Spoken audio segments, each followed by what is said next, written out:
What is up, YouTube? HPJ here, and I'm coming at you guys with the final video for the top 10 Harpie cards. And I figure, why not end it with the combination of both my favorite spells, traps, monsters of the Harpie archetype. So this will probably be the shorter video of them all, just due to the fact that I'm taking the top 5 of each section and putting them together, literally making up my top 10 of all of the cards in the Harpie archetype. This was a pretty long session in recording. Like, I literally had to do it in separates and get everything together because you put a lot of effort into the archetype that you love. And if you put a lot of effort into your videos and a lot of stuff, um, just in general, you want to make sure the best of it comes out. And I wanted to do that especially with this video. So I'm going to quit wasting time. I'm going to take a look at my top 10 favorite Harpie cards of all time.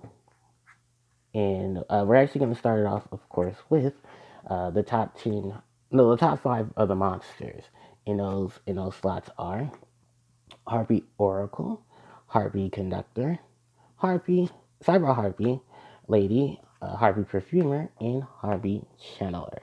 So these are pretty much my top 5 Harpie monsters in the game, ranging from orders from 5 to 1. And then for my spells, my top 5 spells for the Harpie archetype are number 5's Alluring Mirror Split, number 4's Harpie's Featherstorm, number 3's Hysteric Party, number 2's Hysteric Sign, and number 1, Harpie Feather Duster. So these are pretty much a combination of my all-time favorites in their particular order of 5 to 1. Each of these cards made an impact within the Harpie archetype. Some have a lot more of an impact better than others, and some a little more reliable than most of what has been in the game. Although most are just due to preference of how the decks are built. Literally, these are my top 5, my top 10 overall. Literally, just due to all the amazing impact that they have on the game overall, especially for the last for all the years that the game has been out. And Yu-Gi-Oh has been out for a long time, even reaching the numbers of Pokemon at this point. So we're actually going to just lay it into with the monsters. Harpie Oracle, pretty much the ability to add spells and trap cards from your graveyard that will specifically list the Harpie Lady Sisters in its text is the effect that I look forward to the most. Not to mention her interaction with the level 5 or higher Harpie monsters, giving monsters like Harpie Lady Sisters and Harpie's Pet Dragon their edge of use. And of course, the effect of Harpie Channeler, who if she controls the dragon monster, you can special summon her from. You can also use her on that as well. To rear she's special summon because you control those level 5 or higher Harpie monsters. And then that triggers her effect to add the spell or trap card from your graveyard to your hand.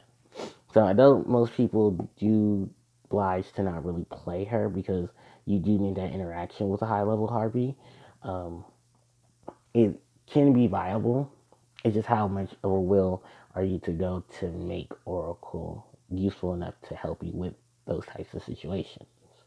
Because she can be very useful when the situation comes to be. The problem is when and where is that situation, and then how many you want to run within the deck. But she does have a special place in my heart, and as well as the duo of the Judgment for that time period as well. So we move on from Oracle, and we'll talk about the top 5 in the spells, and that's Alluring Mirror Split, which I love the artwork of it. When I said it in the spell and trap video about Alluring Mirror Split, the best thing about this card is that it's a Harpie card whose ability is if it's destroyed by a Harpie card effect or your opponent's card effect, you can summon the Harpie monster from your deck. The downside is its first effect, which I wish had, you know, and or destroyed by battle in its card text. That way you can get a real range of how amazing this card can be, especially in those situations where your Harpies aren't really being destroyed by battle, and you're not destroying them by battle in that case. You want them to see what will happen if you destroy by a card effect and get a monster off of especially something big like like Pet, or maybe something like Channeler to where you can trigger her off during the second main phase or have her already on the board, so that way you can take advantage of her being there already and then go into your other plays. So that is the Alluring Mirror split, and then we move on to Harpie Conductor. So being the second extra deck monster for the Harpie archetype, you would have thought, well, most people would have thought she would have a little more added to her effect. But the thing is, she's very, very defensive, which defensive can be used offensively, where she has the ability to return cards that are special summon back to the hand. Most monsters don't have that option. So instead of destroying, she's bouncing them away, which bouncing tends to be a thing in Wind in general. If it's not returning, it's literally just getting rid of um, yeah, pretty much the main gimmick for most of them is getting rid of stuff. Whether it is sending it back to the hand, sending it back to the deck, or sending it to the graveyard without having to destroy it. Unless you're Harpies, and the most point, you're destroying those cards by monster effects. With Harpie Conductor, other ability, destroying your own spells and trap cards to protect your Harpie monsters, is a godsend because you can literally destroy cards like Hysteric Sign, Alluring Mirror Split. We've seen combinations with both Dark Hole and Torrential Tribute being used in combination with Harpie Conductor to really just wipe out your opponent's monsters and then take advantage of your field being full of monsters and her literally conducting battle. So that is, of course, the lovely Harpie Conductor. We move on to the number 4 slot, and it's Harpie's Featherstorm. Now, this would have been higher in ranks, but you also have to look at just the overall presence that this card has, which still gives it even more higher rank. Um, of the fact that it is a trap card that has Harpie in its name, so I can search for it. It negates the activation of monster effects, which ton of them do activate, and because some of them are not continuous, they will go to the graveyard. Then you also take for the fact that it lasts to the end of the turn, so you do deal with a lot of nasty effects. You don't deal with any continuous effects because those are already currently in effect and are currently going. They're not activating. As of where this card can deal with stuff like hand traps, effect veiler, ghost ogre, maxi, stuff like that. Featherstorm can easily deal with graveyard effects of monsters that are triggering off monster effects who try to trigger when they're being sent back to the deck or being put face down. Just Featherstorm says no to that. The only issue, and like I said, the TCG is still waiting for for our Forbidden Limited list, is the adding Feather Duster from your deck to your hand or your graveyard to your hand when this card is destroyed and your spell and trap card zone by your opponent's by your opponent's card effect. Which can be the end all be all coup de grace, is that we have a card that searches and retrieves for Harpie's Feather Duster, in its same effect. So it is just another way of getting to Duster without having to wait or rely so much on other cards to help do that if you don't get into those other cards. And I do love the fact that it is literally a negation to help deal with a lot of nasty things that Harpies have to deal with, especially with the hand traps.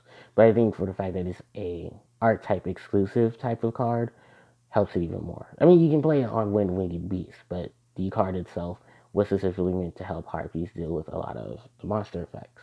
But it being a generic Winged Beast support card, you can give it to cards like Samorg. Decks like Samorg can give it to decks like was it the Shino Birds? If I'm not mistaken, those are the ritual monsters. Miss Valley can take advantage of it. Like, it's a lot of Winged Beast decks that can take advantage of this card. So then we move on to number 3 slot, Cyber Harpie Lady. The love for this monster is simply because she is the original retrain monster. She is, of course, a Harpie Lady who was equipped with Cyber Shield, giving the additional attack points and then turn into an effect monster, but really her effect is a condition, which is funny because she's the only monster in the game with that set to her. Every other monster that I looked up has it as this card is treated as, this particular card, but only placed on the field in the graveyard. With Cyber Harpie Lady, she's always that card. She's always been one of my favorites because of the fact that she is the advanced Harpie Lady. I didn't have to run Harpie Lady anymore. I could just run Cyber Harpie Lady. There wasn't many things to negate monster effects anyway, and wasn't much to stop her. Even Phoenix Chain at a point can't stop her because she's always Harpie Lady. It's no matter where she is, where she goes, she's always Harpie Lady. And that just makes a lot of people love and appreciate her. So that is the lovely Cyber Harp. Oh, and she's a beat stuck. But that was before Queen. But even so, it's the highest thing you can summon off of Aegis, unless it's Harpie Lady Sisters. So then we move on to the number 3 over here, and that's Hysteric Party.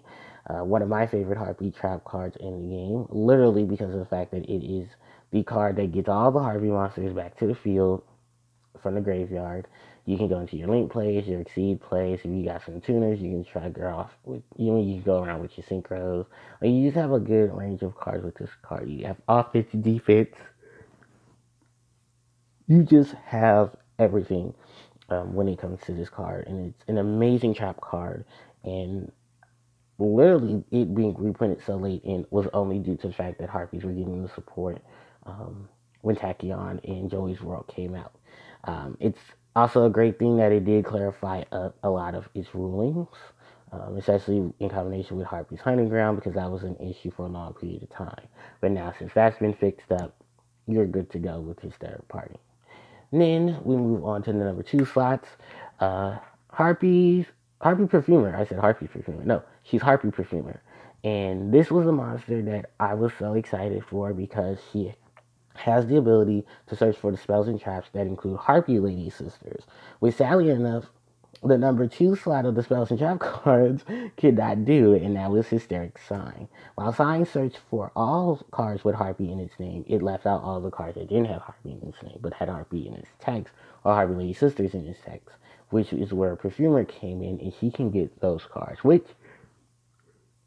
at this time, is a total of 9 cards that she can search for, and about, I want to say, a good 15 to 20 Sign can search for, because the Harpie, Cyber Harpie Lady, Harpie Lady Sisters, Harpie Oracle, Perfumer, Conductor, Harpie's Featherstorm, Feather Duster, Pet Dragon, Baby Pet Dragon, Elegant Aegis, because that's off of its own effect, which can be searched for. I'm also trying to think, is there, oh, Harpie Lady Elegance. So literally that's 12 cards it can search for. Oh, Dancer, Queen, Harpist, that's literally 15. Just off of that, that's 15. And literally, those are the legit cards that get searched for. You can even search for Harpie's Featheress, that's 16. Like, I'm just literally, you have all these options of cards you can search for. You do include Harpie Ladies 1, 2, and 3 in the vanilla Harpie Lady, but that they're all Harpie Ladies themselves, and then Harpie Girl, because she's the she's also another Harpie monster. Because I kind of forget her sometimes. Well, you forget the ones you don't play. So, yeah, Sign can literally search for that many monsters, like, searching for that many cards, while Perfumer can search for 9 cards. Oh, I forgot Harpie's Phoenix Formation. That's also one, too, so that's 17. So, like I said, 10 to 15 cards. 15 to 20 cards, at least, off of Sign, while 9 cards off of Perfumer. And that's literally because they all have Harpie Lady Sisters in their text. So a good portion of what this can search for, the other one can search for. And what the other one can't do, the other one will. So, excuse me, that's why both of these take that number 2 slot when it comes to my favorite cards. Because literally they're searching. And search is great. Even if it's not till the end phase of the turn or it's automatic, the biggest search is the search that gets the multiple cards. Then we have, of course, the last 2, which are the number 1 slots, Harpie Feather Duster and Harpie Channeler. When Channeler came out into the game, she revolutionized what the Harpie deck builds became, being the first Harpie monster to be able to special summon other Harpie monsters to the board. She's the only one currently at the time that can do that. There is no one that special summons them from the deck. We hope to get one that summons them from the graveyard instead of it being through a monster effect. A spell or trap card effect. And the fact that Chandler's interaction with a dragon type monster, turning herself from a level 4 to a level 7, gives you rank 7 exceed monsters, gives you level 8 and up synchro monsters, depending on what tuners you use. And then the fact that she is Harpie Late, she was the third, she's the second monster in the game to have the effect of discard becomes Harpie Late. name becomes Harpie Lady while in the field in the graveyard, which gave her even more interaction with our field spell, Elegant Egotist, Hysteric Party, and stuff like that. Why Harpie's Feather Duster, like I said before, is the most broken of the Harpies cards because of the fact that it is the only one still forbidden, and it's even in limited status. Like, this card is legitimately broken because of how one-sided it is. It has all of its search capabilities, but the search capabilities for the most part are reliant on your monsters being Harpy and cards that interact with Harpies. So that's legitimately, it's big as Christ, but also at the time where you're in formats right now, there's not really much spell and trap cards being played. Feather Duster would probably be one of those cards that you say it's an overdue unlimited, it's an overdue unbanning that still needs to occur. So yeah, that pretty much just rounds out this video. And like I said, it's gonna be the shortest one of them all. But yeah, that pretty much just rounds out my top 10 of all the Harpy cards overall. And I do want to just thank you guys so much for your support, and thank you guys so much for watching all the content on the channel, and I appreciate you guys so much. So don't forget to like, comment, share, and subscribe, and thank you guys for these great 10 years. I'll catch you guys next time. HPJ signing out. Take care.